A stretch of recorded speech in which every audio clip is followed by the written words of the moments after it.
Assalamualaikum warahmatullahi wabarakatuh.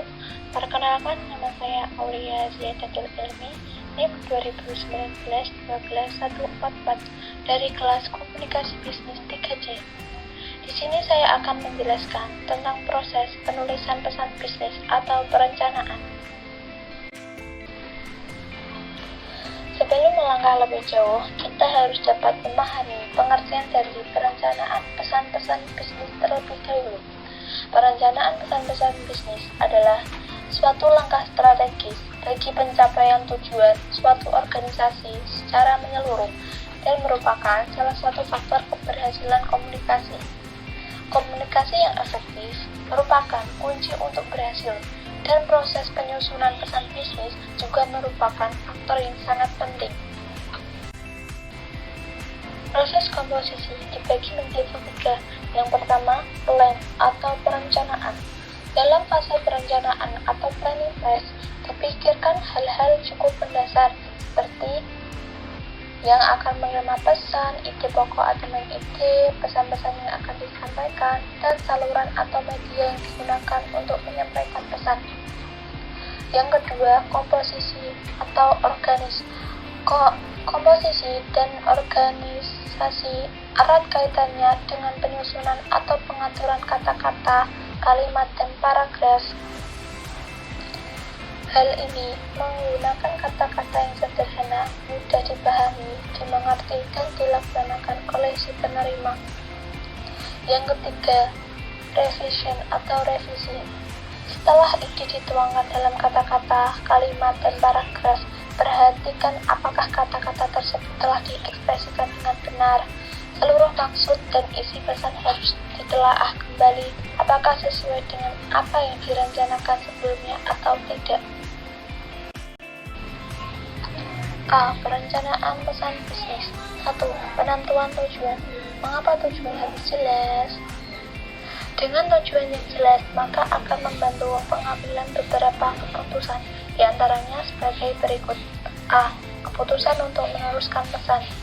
Sebelum menyampaikan suatu pesan, tanyakan pada diri sendiri, apakah pesan yang akan disampaikan benar-benar diperlukan atau tidak. B. Keputusan untuk menanggapi audiens. Untuk memutuskan cara terbaik menanggapi audiens, komunikator perlu mempertimbangkan motif-motif mereka. Mengapa mereka memperhatikan inti pesan yang disampaikan? Apakah mereka mengharapkan keuntungan? Apakah harapan mereka sesuai dengan harapan komunikator? Tanpa mengetahui motif audiensnya, komunikator tidak dapat menanggapi mereka dengan baik. C. Keputusan untuk memusatkan isi pesan. Menetapkan tujuan yang jelas akan membantu memusatkan isi pesan. Komunikator seharusnya hanya memasukkan informasi yang penting, yang relevan dengan pencapaian tujuan yang telah ditetapkan. Informasi yang tidak relevan harus disingkirkan jauh-jauh. D. Keputusan untuk menetapkan saluran atau media yang akan digunakan. Penentuan saluran atau media yang akan digunakan untuk menyampaikan suatu pesan sangat tergantung pada tujuan yang dikehendaki. Saluran komunikasi yang akan digunakan dapat berupa lisan atau tulisan. Tujuan komunikasi bisnis secara umum. Ada 3 tujuan komunikasi bisnis, yaitu yang pertama, memberi informasi atau informing. Yang kedua, persuasi atau persuading. Yang ketiga, kolaborasi atau collaboration dengan audiens. 2. Analisis audiens. Setelah komunikasi tersebut telah memiliki maksud dan tujuan yang jelas, langkah selanjutnya adalah memperhatikan audiens yang akan dihadapi. Analisis audiens dibagi menjadi 3. 1.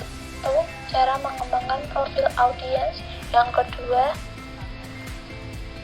cara memuaskan kebutuhan informasi audiens. Yang ketiga, cara memuaskan kebutuhan motivasional audiens. Cara mengembangkan profil audiens dibagi menjadi 5. A. Berapa jumlah dan bagaimana komposisi audiens? Audiens dalam jumlah besar tentu saja akan menunjukkan perilaku yang berbeda dengan audiens yang berjumlah sedikit, sehingga untuk menghadapi diperlukan teknik komunikasi yang berbeda pula. Bentuk dan format penulisan materi yang akan disampaikan juga ditentukan oleh jumlah audiens. B. Siapa audiens?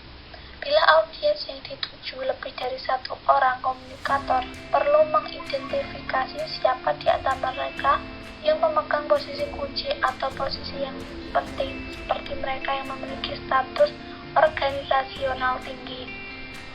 C. Reaksi audiens. Setelah mengetahui siapa yang menjadi audiens, perlu diketahui komposisi audiens adalah orang-orang yang tidak suka berdebat atau kurang kritis. D. Bagaimana tingkat pemahaman audiens ketika menyampaikan pesan-pesan? Latar belakang audiens seperti tingkat pendidikan, usia, dan pengalaman juga perlu diperhatikan. Jika komunikator dan audiens memiliki latar belakang yang jauh berbeda, perlu diputuskan terlebih dahulu seberapa jauh audiens tersebut dididik. E.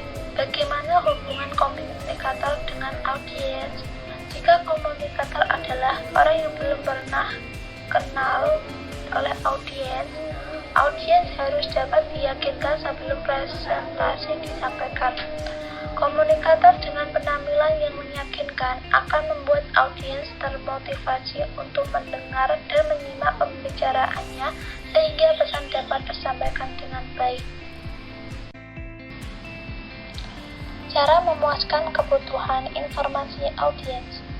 Salah satu kunci dari komunikasi yang efektif adalah mengetahui kebutuhan informasi audiens dan selanjutnya berusaha memenuhi kebutuhan tersebut.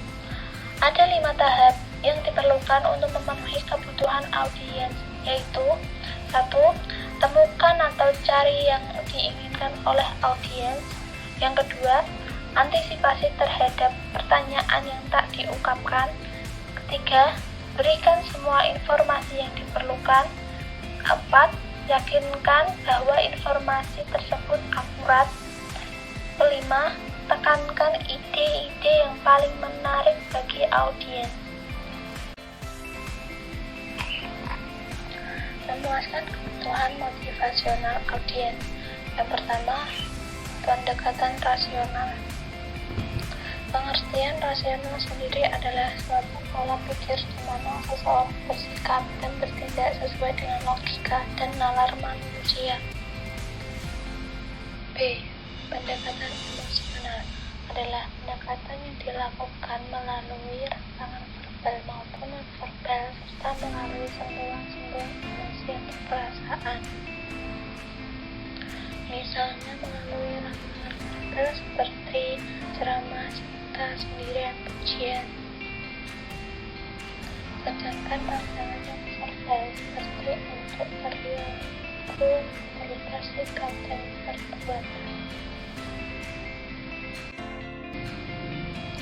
3. Penentuan ide pokok. Setelah menganalisis tujuan dan audiens, langkah selanjutnya adalah menentukan cara untuk mencapai tujuan tersebut.